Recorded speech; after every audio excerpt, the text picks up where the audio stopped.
এটা দল বলতে পারবে কেন করা হয়েছে, এটা আমি জানি না। তবে যে দায়িত্ব দল দিয়েছে সেই দায়িত্ব যথাযথভাবে পালন করতে হবে আমাদেরকে সকলকে। গৌতমকে সঙ্গে নিয়ে, গৌতম এত অভিজ্ঞতা কম একটু, তাহলেও কর্মঠ ছেলে, লড়াই করা ছেলে, তাকে সঙ্গে নিয়ে দলটাকে শক্তিশালী করতে হবে। যে গ্যাপটা তৈরি হয়েছিল সেই গ্যাপটাকে পূরণ করতে হবে।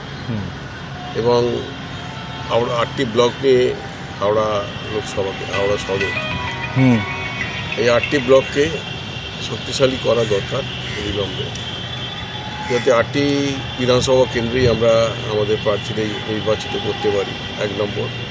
নাম্বার 2 হচ্ছে পঞ্চায়েত, গ্রাম পঞ্চায়েত স্তর থেকে আরম্ভ করে পঞ্চায়েত সমিতি, জেলা পরিষদ, সর্বস্তরে সঠিকভাবে দিদির ভাবমূর্তি সবকে সামনে রেখে তার ভাবমূর্তিকে যোগ্য সম্মান দিয়ে আমাদের কাজ করতে হবে, যাতে পরিষ্কার পরিচ্ছন্ন কাজ হয়, যাতে প্রত্যেকটা গ্রাম পঞ্চায়েত, প্রত্যেকটা পঞ্চায়েত সমিতি, জেলা পরিষদ ভালো করে কাজ করে, সেদিকে লক্ষ্য রেখে কাজ করতে হবে।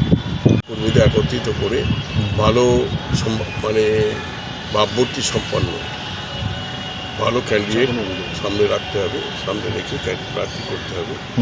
তাহলে আমরা নির্বাচনে বিপুলভাবে জিততে পারি। তৈরি হয়েছিল মানে কি, গ্যাপ তৈরি হয়েছিল মানে আমাদের সমস্ত শাখা সংগঠনগুলো একসঙ্গে কাজ করা দরকার। সব শাখা সংগঠনগুলো একসঙ্গে একই জায়গায় বসে থেকে কাজ করতে হবে। আমি কে পাচ্ছিল কে পাচ্ছিল না আমি বলবো না, আমাদের সকলকে নিয়ে সমস্ত শাখা সংগঠন, যুব, ছাত্র, মহিলা, মাদার, ট্রেড ইউনিয়ন, সংখ্যালঘু cell, SC ST OBC cell, সকলকে নিয়ে একসঙ্গে কাজ করতে হবে। বলবো যেটুকু পরামর্শ, যেভাবে পরামর্শ দিয়ে এসেছি বরাবর। আমি 1998 সালে দল তৈরি হয় যখন, তখন ওই সভাপতি হয়েছিল এবং গোটা জেলা, হাওড়া জেলার সভাপতি ছিল, তখন এই ভাগ ছিল না হাওড়া। এটা 2013 পর্যন্ত এই অবস্থায় ছিল জেলা, পরবর্তীকালে ভাগ হয়েছে জেলা।